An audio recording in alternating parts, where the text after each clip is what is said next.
Hello friends, welcome to Aryan classes. Aryan ક્લાસીસમાં દરેકે દરેક વિદ્યાર્થીનું હાર્દિક સ્વાગત છે. ચલો વિદ્યાર્થીઓ, આજે આપણે ધોરણ 12 તત્વજ્ઞાનમાં અહીંયા આર્યન ક્લાસીસ લખાઈ ગયું છે. અહીંયા આપણે ચેપ્ટરનું નામ હતું અનુમાનના નિયમો. તો આર્યન ક્લાસીસમાં તમારા બધાનું હાર્દિક સ્વાગત કરું છું. વિદ્યાર્થીઓ, આજે આપણે ધોરણ 12 તત્વજ્ઞાનમાં ચેપ્ટર 3 અનુમાનના નિયમોમાં મનોરંજનના 3.1 એનો પ્રશ્ન નંબર જે 4 છે એમાં 40 રૂપલક્ષી સાબિતીઓ આપેલી છે. એમાંથી આજે આપણે 31મા નંબરની રૂપલક્ષી સાબિતી રચીને સિદ્ધ કરવાની છે. ઓકે, ચાલો ટાઈમનો વેસ્ટ નથી કરવો, ફટાફટ આપણે દાખલાને સોલ્વ કરીશું. ચલો વિદ્યાર્થીઓ, જ્યારે પણ આપણે રૂપલક્ષી સાબિતી રચીને સિદ્ધ કરવાની હોય ત્યારે સૌથી પહેલાં શું કામ કરવાનું? તો સૌથી પહેલાં તમારે અહીંયા જોવાનું જે ફલિત વિધાન તમારું જો તમને મેં અહીંયા આવી રીતે લખ્યું છે. તમને એક્ઝામની અંદર આ જે વિધાન આખું છે એ અહીંયા તેથી કરી અને અહીંયા આપેલું હશે. મતલબ 3 ટપકા કરીને પછી જે વિધાન આપ્યું હોય એને તમારે આવી રીતે વ્યવસ્થિત ગોઠવી અને પહેલાં લખી દેવાનું. ઓકે, હવે આ પીનો મતલબ થાય છે કે આધાર વિધાનો. આ 1, 2 અને 3 આધાર વિધાનો છે અને આ આધાર વિધાનોનો ઉપયોગ કરો અને અનુમાનના નિયમોનો ઉપયોગ કરીને આપણે આ વિધાનને શું કરવાનું છે? ફલિત કરવાનું છે. ચલો હવે આપણે આ વિધાનને ફલિત કરીએ એના પહેલાં તમારે એક વસ્તુ અહીંયા ધ્યાન રાખવું પડે. એ શું? તો કે અહીંયા તમારે જોવું પડે કે અહીંયા સર્વોપરી કારક કોણ છે? તો કે સમુચ્ચય છે. તો આપણે છેલ્લે જ્યારે આ વિધાનને નિષ્પન્ન કરીશું ત્યારે આપણે સમુચ્ચય છે. હવે સમુચ્ચય આવતું હોય એવો અનુમાનનો કયો નિયમ છે? તો કે કંજનો નિયમ છે. તો તમારે છેલ્લે જ્યારે આ વિધાન નિષ્પન્ન કરવાનું થાય ત્યારે તમારે કંજનો નિયમ લગાડવો પડે. એનું રૂપ શું થાય? પી ક્યુ. તેથી પી સમુચ્ચય ક્યુ. મતલબ પી વિધાન પહેલાં લાવો, ક્યુ વિધાન પહેલાં લાવો, પછી પી અને ક્યુ વિધાનને સમુચ્ચયથી જોડી દો. પી વિધાન એટલે આ આપણું પી વિધાન છે, આપણું ક્યુ વિધાન છે. પી વિધાનની અંદર એસ વિકલ્પન ઝેડ છે અને ક્યુ વિધાનની અંદર નિષેધ ક્યુ છે. તો એસ વિકલ્પન ઝેડ લાવો, પછી નિષેધ ક્યુ લાવો. હવે આ બંને આવી જાય પછી એને સમુચ્ચયથી જોડી દો કોંજના નિયમ પ્રમાણે. ચલો આટલું આપણને ખબર પડી ગઈ. તો કે હા, હવે આગળ શું કરશું? તો પહેલાં જો આપણું પી વિધાન છે. હવે પી વિધાનની અંદર સર્વોપરી કારક ચેક કરવાનું. કેમ? તો જોવું પડશે ને કે અહીંયા એસ વિકલ્પન ઝેડ છે. તો અહીંયા વિકલ્પન આવે તો 2 નિયમ તમારે યાદ કરવાના, એક સીડીનો નિયમ અને એક એડનો નિયમ. હવે જો સીડીનો નિયમ હોય તો વિકલ્પન પછી જે વિધાન આપેલું છે એ આની અંદર તમને જોવા મળશે. સીડી હશે, અહીંયા ઝેડ છે તો અહીંયા ઝેડ તમને જોવા મળશે જો સીડીનો નિયમ હશે તો ચેક કરો કે આ ઝેડ છે તો ઝેડ નથી. મતલબ એવું કહેવા માગે છે કે આ ઝેડ એ સીડીના નિયમ પ્રમાણે નથી. તો અહીંયા બીજો કયો નિયમ આપણે ઉપયોગમાં લઈ શકીએ? તો કે એડનો નિયમ. એડના નિયમનું રૂપ શું છે? તો કે પી. તેથી પી વિકલ્પનને ક્યુ. હવે તમે એડના નિયમ પ્રમાણે પી વિધાનને લાવી દો, પછી વિકલ્પન કરીને ક્યુ વિધાન જે છે તેમનું તેમ તમારે મૂકી દેવાનું.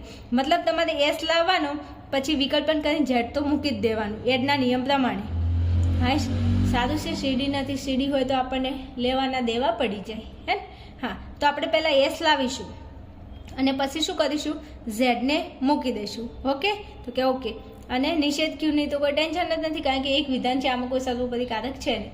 તો ચાલો હવે એક વસ્તુ આપણને ખબર પડી ગઈ કે ગમે તે કરશું, પહેલાં એસને લાવશું પછી વિકલ્પન કરીને ઝેડ મૂકી દઈશું. હવે એસને લાવવા માટે આપણે શું કરવું પડે છે જરા અહીંયા ધ્યાન આપશો. ચાલો આ બાજુ આવો.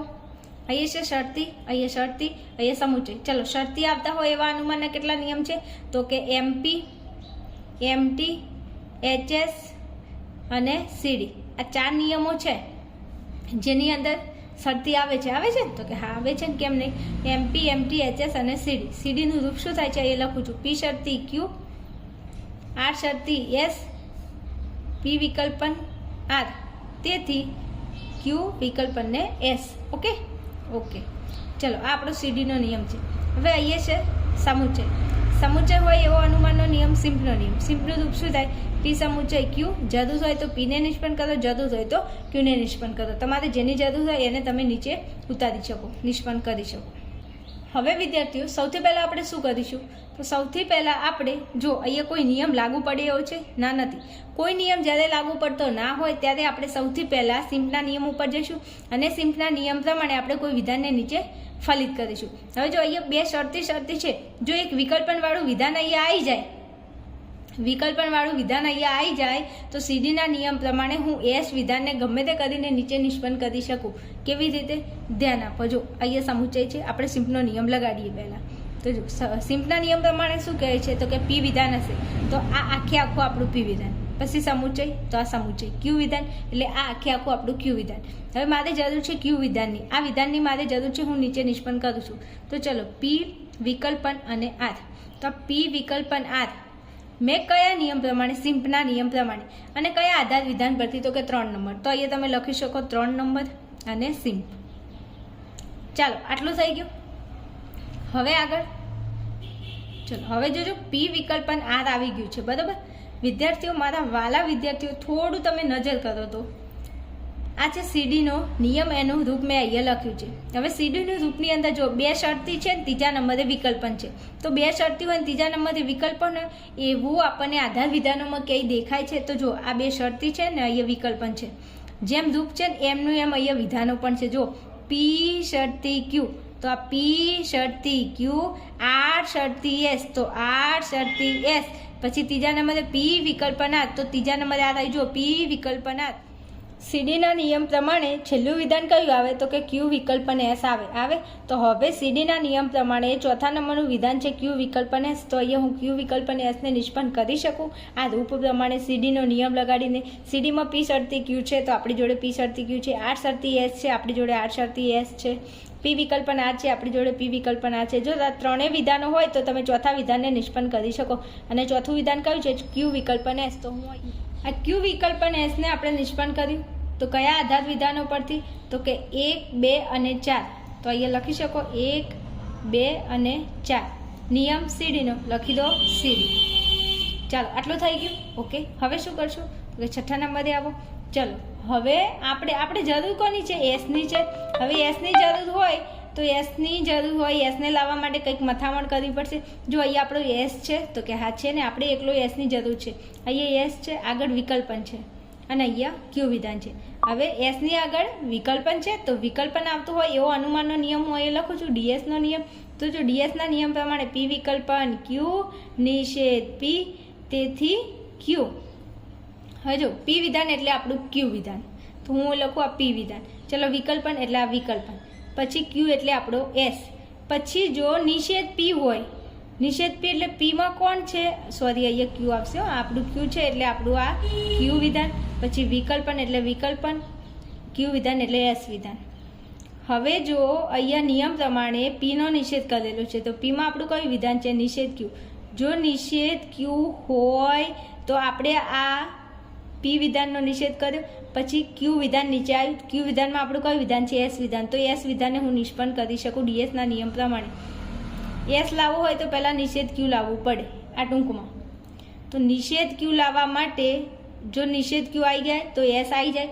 હવે નિષેધ ક્યુ લાવવા માટે મારે પહેલાં જોવું તો પડશે નિષેધ ક્યુ છે ક્યાં. તો આ રહી જો નિષેધ ક્યુ છે કે નહીં? તો કે હા છે ને. તો હવે આ નિષેધ ક્યુ વાળું આખું વિધાન હું અહીંયાથી નિષ્પન્ન કરું તો પછી ક્યુ વિધાનને હું નીચે નિષ્પન્ન કરી શકું. તો ચાલો આપણે આ ત્રીજા નંબરના આધાર વિધાનમાં સમુચ્ચય છે એટલે સિમ્પના નિયમ પ્રમાણે આ પી વિધાનને, આ સિમ્પના નિયમ પ્રમાણે પી વિધાનને હું નીચે નિષ્પન્ન કરું, મતલબ આ આખું પી વિધાનને નીચે નિષ્પન્ન કરું તો હું નિષેધ ક્યુ સુધી પહોંચી શકું. નિષેધ ક્યુ આવી જાય તો પછી મારો એસ આવી જાય. તો ચાલો નિષેધ ક્યુ સમુચ્ચય એ. હવે આ નિષેધ ક્યુ સમુચ્ચય એને મેં નિષ્પન્ન કરી, પણ ક્યાંથી?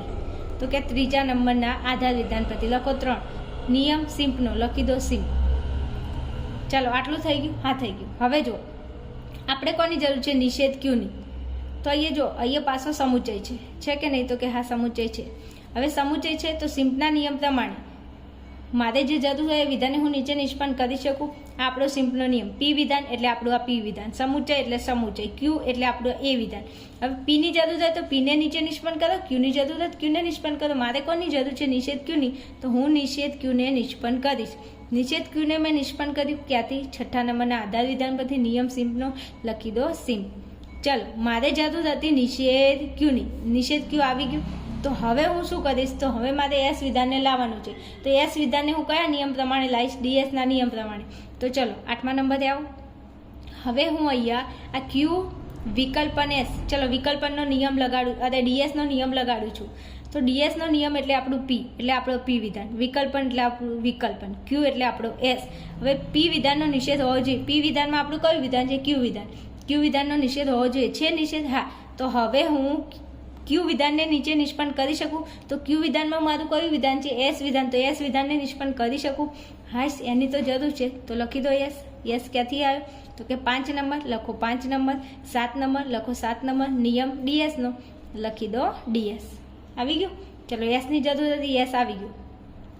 હવે જો તમારો એસ આવી ગયો હોય તો હજુ આપણે શું કરશું? તો કે એસ જ્યારે આવી જાય ત્યારે વિકલ્પન કરી અને ઝેડ મૂકી દેવાનું. કયા નિયમ પ્રમાણે?